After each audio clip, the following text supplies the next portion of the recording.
I'll need your assistance here. This isn't just mine versus just yours. This is more like playing with scenarios. What does it look like to start with the tackle versus what it looks like to maybe start with a defensive lineman? Or who knows? Maybe let's go BPA and really throw a wrench in this thing and take a completely different position in version 2 of our dueling mock drafts. But let's fire this thing up. I'm going to start draft. And I'm not going to do any trades here, I don't think. And I put it on fast version anyway. So I don't think we can see it yet. It's not presented. I didn't put it on the screen. I'm going to put this thing on the screen here. All right. Mock draft simulator. Shout out PFF. They make a pretty mock draft simulator. You got PFF guys. Come on, though. You got to let us see who's on the board when the pick's not up yet, so you can navigate trades a little better. That's the only downfall of the PFF mock.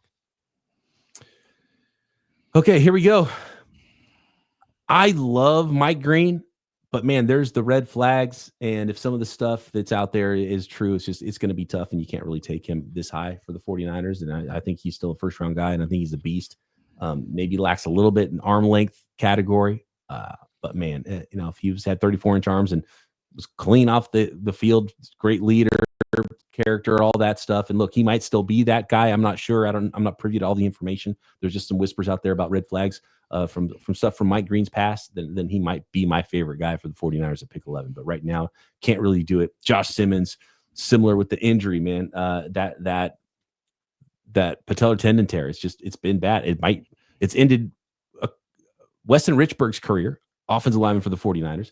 And it's might be ending Drake Jackson's career. And I think the 49ers are going to stay away from that, especially with all the injury problems they've had. Yeah, since Kinlaw, they haven't touched one of those players in the first 4 rounds at all. Now, we'll see. Trends break, but it's what it is. So question is, Kenneth Grant looks like one of the best defensive tackles here. Do you think that he's a guy, they met with him, is that a possibility for you if you do force a D-line pick, which is the biggest need? I think on tape, it's Walter Nolan by far. Okay. Now, there's been some whispers about him. It's nothing specific that I've really heard, but there's been some stuff that's like, oh yeah, maybe there's some stuff with Walter Nolan and his, transfer from wherever he was, Texas A&M or something like that. Nothing serious that I've really heard yet. I don't know. Will it affect him? But tape wise, it's Walter Nolan all day.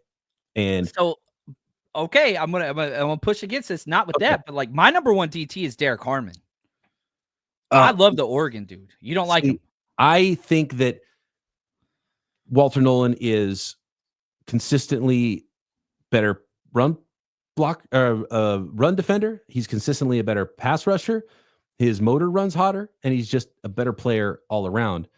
Derek Harmon's got some nice highlight plays, but I don't like his consistency. And there's something weird about his biomechanics in his lower half and like skinny ankles, skinny legs, where if he doesn't beat you with that initial burst, it's kind of play over. And he's bordering. He's a defensive end and a defensive tackle body. Kind of. Yeah, a little top heavy or something. Something's weird about it. Walter Nolan, there's times where it's like, this might be Jalen Carter with, minus 10 pounds or something like Number that. one player coming out of high school. Like, he's talent.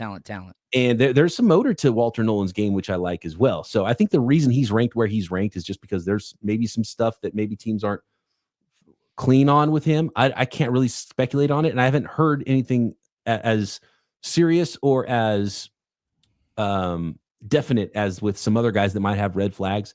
So for me, it's easy here, and it's Walter Nolan would be the best player for me here.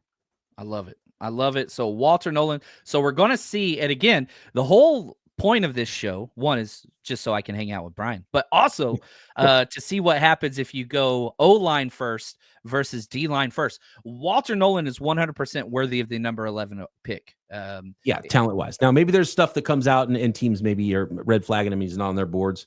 I haven't heard anything specific, so I'm not going to go there with him quite yet, and I like the tape. I think he's worthy of this pick. And to me, there's 3 names, and Walter Nolan is one of them for the 49ers. And I don't think I can mock anybody at pick 11 that's not Armand Membo, Mason Graham, or Walter Nolan right now, in my opinion. So I think Walter Nolan would be there. The other two, right? I don't think so. And this could be one of the trade down scenarios too. It's like, okay, Walter Nolan 11, but someone wants to come up for, say, Tet McMillan, and that's, people always say, hey, trade down. Well, it takes 2 to tango. So if you want to say trade down, who are people trading up for?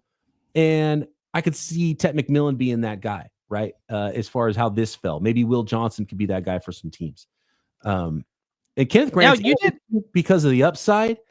I like Nolan better, but I could probably be talked into Kenneth Grant as well. But then again, like, kind of depends who's on the board because there's so many good defensive tackles. Maybe you could get a little bit later too. You don't consider James Pierce in the conversation here. I liked James Pierce at first, and I love seeing him run 4.47 at the combine. But the more I watch him, the more there's a little something missing with his. There's not a lot of speed to power. His frame is not such that even though he's 6'5", he's just a narrow hipped guy. He's not going to put on a lot of weight. Oh, he's built like a sprinter, man. That's Yeah. Usain Bolt type build. I do like his run. Like, I liked him more against the run than I thought. I think he diagnosed the run. He's just kind of light in the shorts a little bit. And he's actually not as good of a pass rusher I thought he was going to be. If he doesn't win with that speed, there's not a lot else there. He doesn't have bend. He doesn't have bend. Big bust potential there for James Pierce, in my opinion. And I'm just much more clean on the tape and the football player that Walter Nolan would be. So he's clearly ahead for me there. So we're doing Walter Nolan. It's happening. I ain't mad about this at all.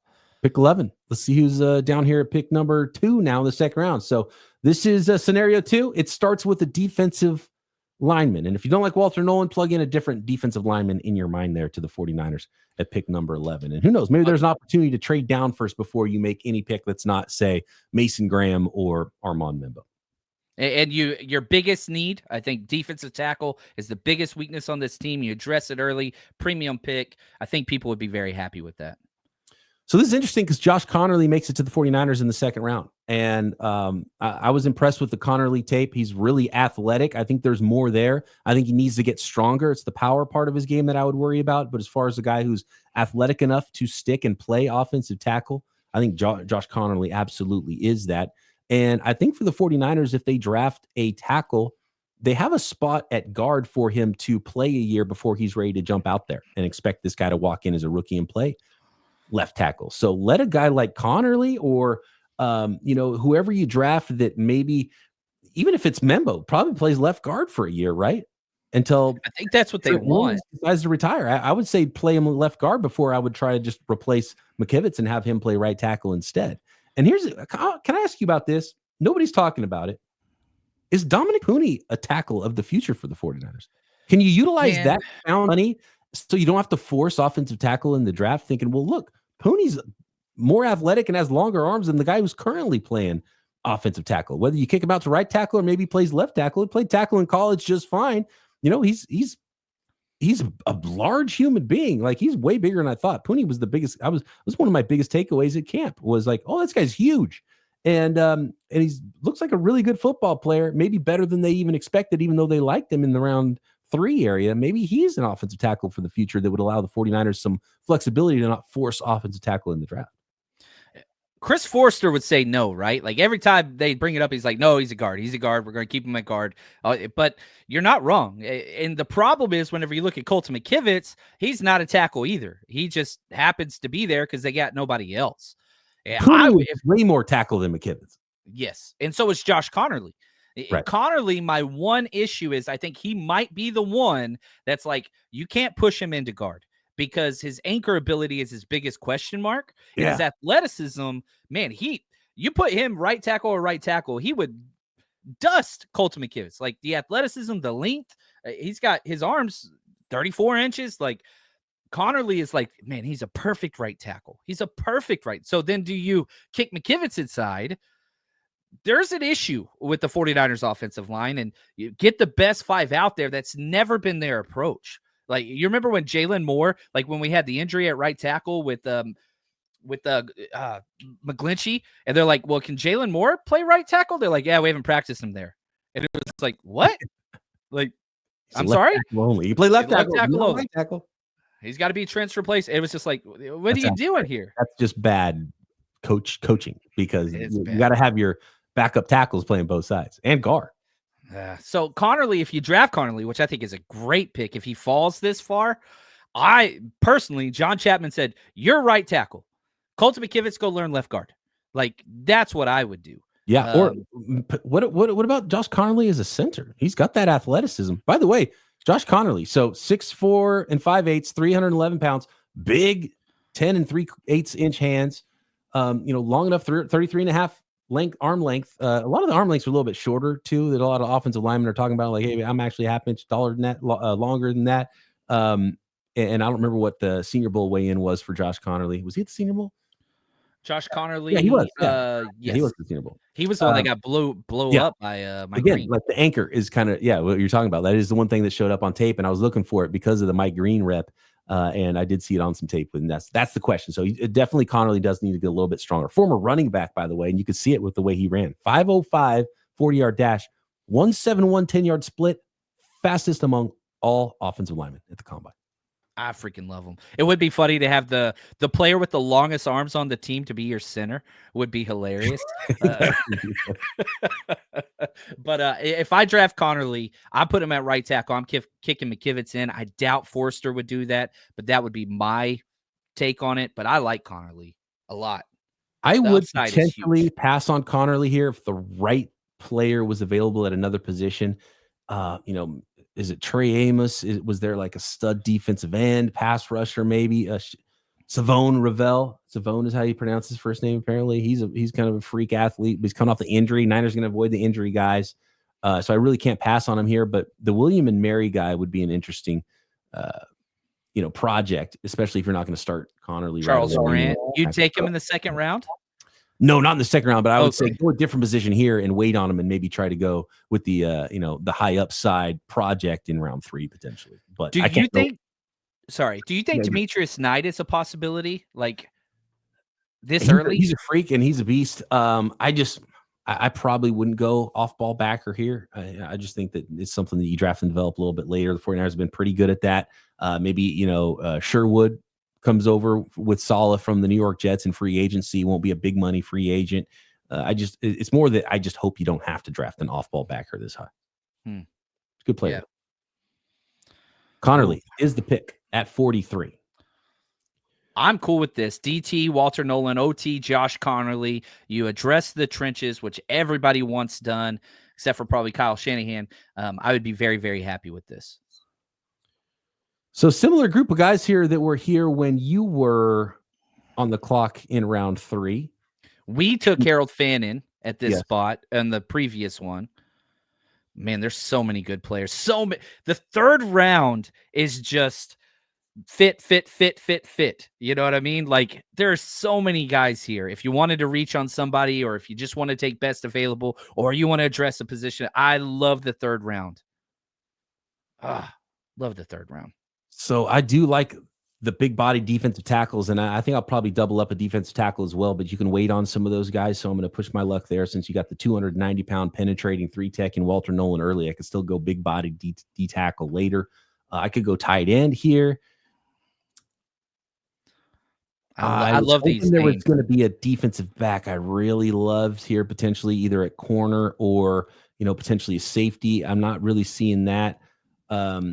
Savion Williams scares the bejesus out of me, just because I think there's less utility with him, even though he's kind of a freak of nature. He'll be gone in the second round too, I think. Think so? I don't know. Those testing numbers, the film is awful, but the testing numbers are just, it's Julio Jones. Yeah, he's got to go to the right team with the right plan for him, and might be Kyle Shanahan.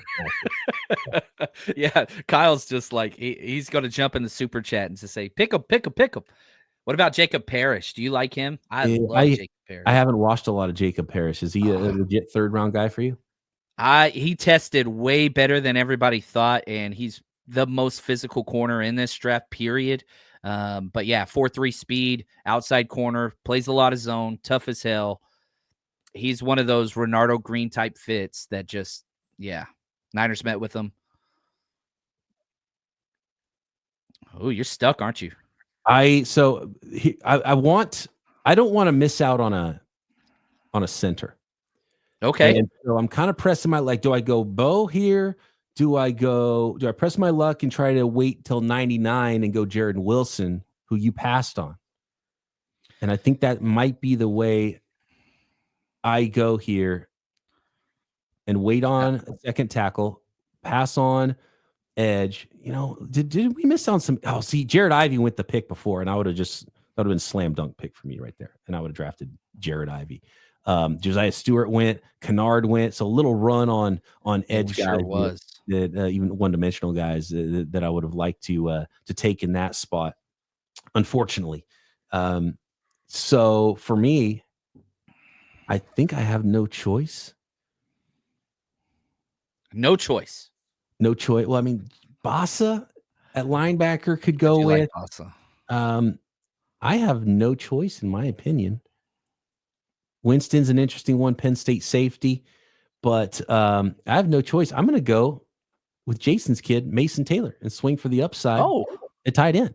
You didn't see we that both coming? went tight end in the third round. Yeah, I'm going to go a different way. Let's make it look a We little. we talked defensive tackles, but tight end's probably the next deepest position in this draft. And yeah, Mason Taylor would be tight end 1 or 2, probably every other year in the NFL draft at his position, but not this year. So the way this Darian Porter went, Morrison's got some injury concerns I wouldn't be super interested in, but Ursary was there. This is a situation where I actually don't love pick 75. I love all of these guys at 99. I would be like, okay, let's send one of those fourth rounders to move up from 75 in round 3. That would be the way it looks like to play this one, just with the way. If you traded up, okay, let's say you traded up to pick 60. Let's just throw out a number. Look at who went. Who would you have taken if you did jump up from 75 to 60, or where you throw out any arbitrary number? I think I might just pair the Ole Miss teammates and go Jared Ivey no matter what. He went pick 74. One spot ahead of us. Yeah. So you roll the dice and cost you. Omar Norman Lott, Sacramento zone, Tennessee interior rusher. Wouldn't go him and pair him with Walter Nolan, but if you didn't have a penetrating defensive lineman, I would go Omar Norman Lott there in round 3. Probably wouldn't take him in round 2 just because he's so undersized and a little bit more one-dimensional. I love JTT from Ohio State. I think I like him a little more than Jack Sawyer, even though Sawyer's a little more of a try-hard guy. I'm looking at some of the corners that are here, just banking on the athleticism of Darian Porter. Ursary would be, I don't love him, but man, in round 3, he'd be phenomenal. Kennard can get after the quarterback. There's a lot of players I'd be interested here that went just ahead, but probably Ivy would be my favorite. I like it. And if you want that slasher of defensive tackle, you miss out on Lott. Aeneas Peebles is just, he's I hate using the term like poor man or light or whatever, but he's that slasher with that, productivity and pressure rate and all that stuff's up there. So like that's the thing with this defensive tackle class. If there's a guy you like in the second, there's a mimicked round 4 prospect that you can get as well.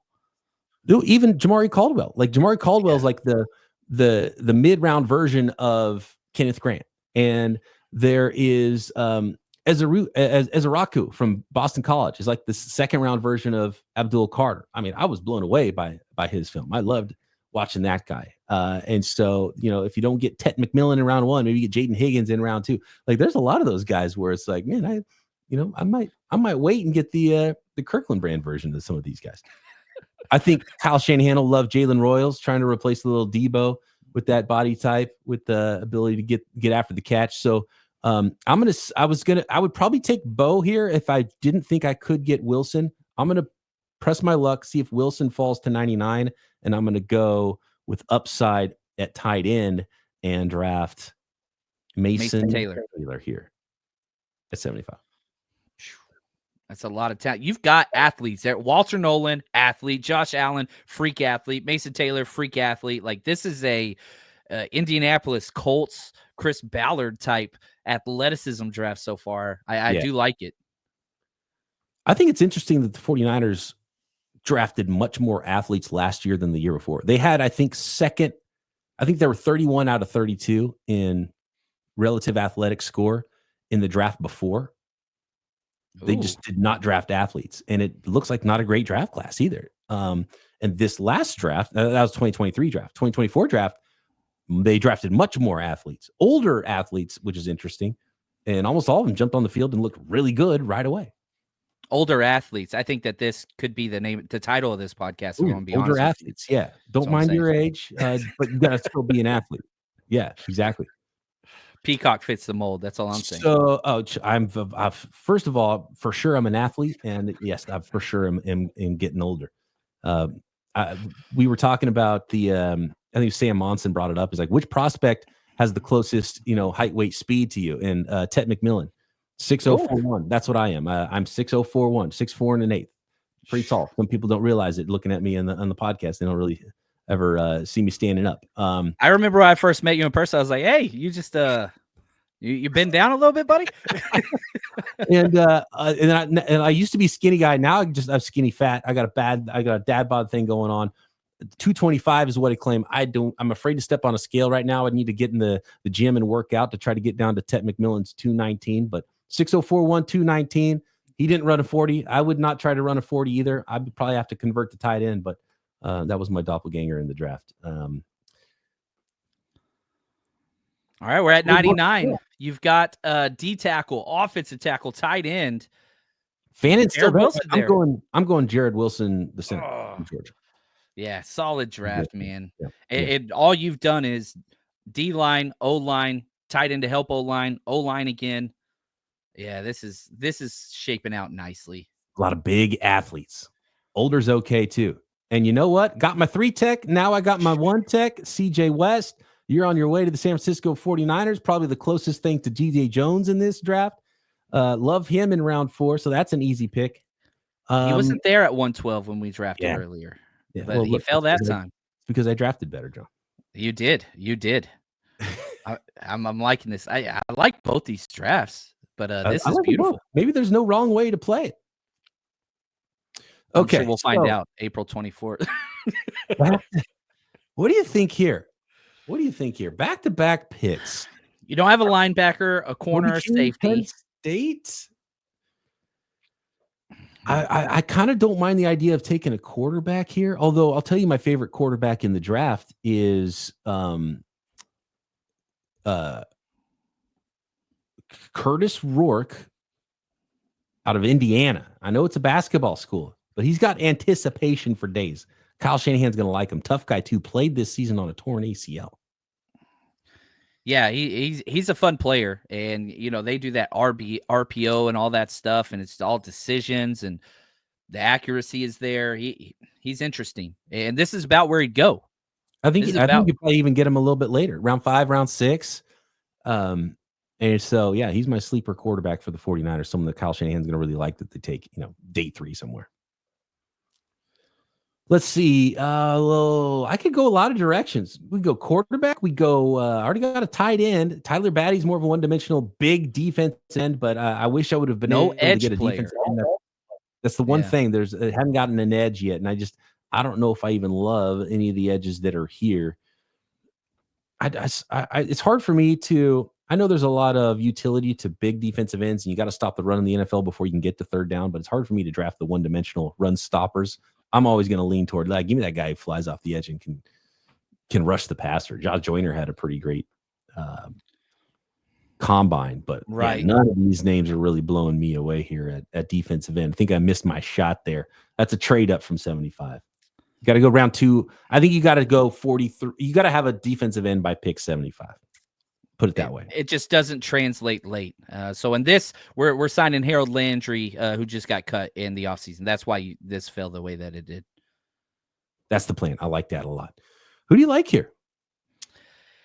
Yeah, I mean, this is where kind of like wide receiver or running back kind of screams. I think the strength of the draft. Pat Bryant, your guy's there. I would wait another round. Pat Bryant, I like him round 5, round 6. Again, he didn't run fast. I don't think he's going to go high, even though I love the tape. He's a player I like a lot. How about Billy Bowman, actually, at safety? He fits the metrics: speed, athlete, try hard, love all that stuff. Dude misses tackles way too much. So that is a problem with the tape. But man, hair on fire. If you want that kind of Talanoa effect that you missed, he fits that mold, and he's way faster than anybody we got. He needs to get some polish to his game, though, for sure. Kyle Williams. I'm going to go to Kyle Williams' combine real quick. 5'10" and 5'8", 190. Ran 4.4 flat, 36 and a half inch vertical. I mean, he flies on tape. I could be talked into him. I know you said you like Kobe Hudson, right? 6 feet, just under 6'1", 193. He didn't run at the combine, 35-inch vertical. I always get a little skeptical of the guys that didn't run at the combine. You're basically telling us you're slow. Yeah, I mean, 6'1", 193. He's not built like, a small speed guy. But Ugh. Yeah, I do like him. He's played a ridiculous amount of football, versatility. Top end speed's a concern on tape. Experience, versatility, and routes. Produces, can play everywhere. Very savvy. I love the way he runs his routes. Like, he reads zone coverage very, very well. But UCF is weird because it's that all go, go slant, hitch, post. That's the frustrating thing. You watch some of these colleges and some of these schemes, you're like, how do you even evaluate this? Because this is a different sport than what the NFL is playing. So how do you even evaluate some of these guys? Yeah, it's tough, man. That Braille system just screwed up evaluations forever. So I tell you what, I think Upton Stout, more of a nickel guy, I like a little bit. But if you kind of talking me out of I didn't mean to do that. Billy Bowman, which is okay. Kobe King, backer from Penn State. There we go. We talked back-to-back Kobe players, which is a sign of the times. Yeah. Yeah. Kobe King didn't do anything at the combine. He's working through some injury issues, but we'll see that. Run stuffing, leadership, and frame. I mean, he's built right. He's a big dude. He's that hybrid safety that is now a linebacker in today's NFL. Like, does he get smaller and play safety? Does he bulk up? The 6'1's a little bit tight, but yeah, he's a damn good player. You just explained a San Francisco 49ers linebacker right there. So thank you for solidifying that for me. Kobe King is the pick at 138. And how about this? I'm going to go quarterback, Riley Leonard, to finish it up. There you go.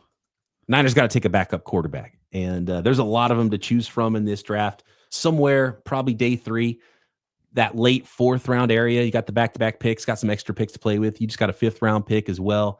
Whether it's Riley Leonard, whether, Tyler Shuck's not going to get there. He's like he's skyrocketing right now with his stock. He might be a 1st round pick by the time we get there because people are falling in love with him and his abilities.